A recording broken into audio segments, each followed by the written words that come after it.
Legislativa de Santa Catarina retoma nesta semana as atividades que estavam suspensas por conta do recesso.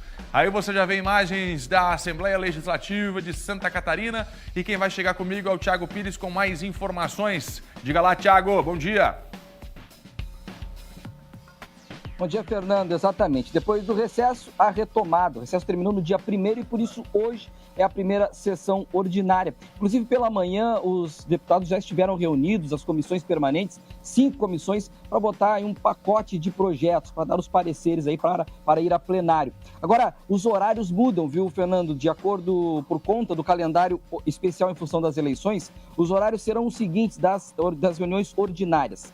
Terças e quartas-feiras, das 10, vai ter 2 sessões, 10 horas da manhã e às 2 horas da tarde. Ou seja, sessão ordinária, que normalmente era só no horário, por conta desse calendário especial, vão ter 2 horários, terça e quarta-feira, 10 horas da manhã e outro às 2 horas da tarde. Na quinta-feira, haverá sessão às 9 horas da manhã e todas as demais reuniões que acontecem das comissões, elas dependem, é claro, da função do dia. Portanto, não tem como prever os horários. Mas as questões ordinárias, as sessões ordinárias serão nesses horários, como disse. Para a gente finalizar, a previsão de hoje, Fernando, para a votação, está em pauta a medida provisória 264, viu? Que prevê a transformação da atual Secretaria Executiva de Articulação Internacional em Secretaria Executiva de Articulação Internacional e Projetos Estratégicos. Agora, não é só a mudança do nome, não, viu? A criação de cargo de secretário executivo adjunto de Articulação Internacional e Projetos Estratégicos. Ou seja,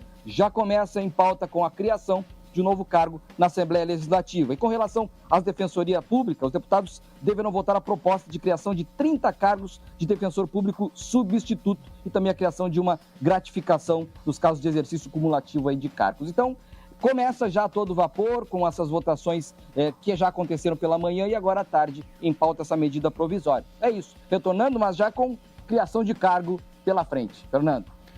Thiago, muito obrigado pela participação ao vivo aqui no SBT. Olha como o nevoeiro persiste, ele está na capital do estado. Ao fundo, a gente deveria ver o mar da Beira-Mar Norte. Não tem nada, é só nevoeiro. Obrigado, viu, Thiago? Obrigado pela participação aqui no nosso meio-dia e o Thiago mostrando pra gente o nevoeiro. Enche tela lá, o Thiago mostrou pra gente, fez questão de sair da frente para mostrar o nevoeiro que neste momento atinge Florianópolis e outras cidades do litoral. Bom, voltando no assunto Assembleia Legislativa, o jornalismo aprofundado do meio-dia vai continuar nesse tema, por quê? Olha só como é a ótica do assunto. Os deputados estão voltando a trabalhar, tá, e aí? E aí é que, na pauta, a contratação ou a abertura de vagas para defensor público. Isso é, sim, a rotina dos catarinenses que precisam de um advogado e não tem dinheiro para pagar. Exatamente. E, Roberto, não é de hoje que a defensoria vem cobrando, que está defasada e por aí vai, né? Em Santa Catarina, a advocacia dativa não acabou, defensoria dativa, porque a OAB ainda presta serviços em Santa Catarina com a existência da defensoria. Santa Catarina foi o último estado do país a ter defensoria pública estadual. Agora, também chamo a atenção para vocês para um detalhe. Os deputados vão trabalhar hoje, amanhã e quinta-feira. Só. São esses 3 dias que eles vão trabalhar em agosto, porque fizeram aquele calendário, lembra que eu falava do calendário especial, que tinha uma sessão junto da outra, etc. Vai acontecer isso. E em setembro vão trabalhar dias 10, 11 e 12. São os ares da eleição. É, por aí. É bastante trabalho, bastante esforço. Volta comigo aqui.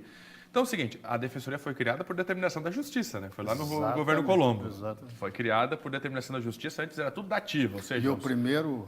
exatamente. Então, o que eu chamo para atenção para vocês é que é isso que o Fernando disse. É um órgão, uma instituição que é criada justamente para atender aqueles que não têm renda e que precisam demandar na Justiça. Precisam se defender ou fazer alguma ação contra alguém. É para isso que existe a Defensoria Pública. Evidentemente, você não vai ter 295 estruturas da Defensoria Pública, mas o quanto melhor ela for, melhor. E não esquecer da relevância do serviço dos advogados prestados nessa condição de dativos. Exato. É importantíssimo também. Eles são pagos pelo Estado para fazer esse papel também da Defensoria Pública. Exatamente. Olha como é só a gente mudar a perspectiva. Então a gente está falando aqui, a Assembleia vai voltar. Mas vai voltar, meus amigos, para discutir o tema Da contratação, não. A abertura de novas vagas. A criação, inclusive, de defensor substituto, que não existe. Que vai poder acelerar. Você que está me assistindo, que tem uma ação na justiça lá, você que, por exemplo, está numa briga familiar por herança, separação, viu? Olha a importância dessas novas cadeiras na Defensoria Pública, justamente para atender de forma mais rápida o cidadão. Que assim seja, né? Que assim seja. Obrigado, Roberto, pela opinião aqui do nosso meio-dia. Vamos seguir porque está chegando aí o nosso Sofá Olímpico.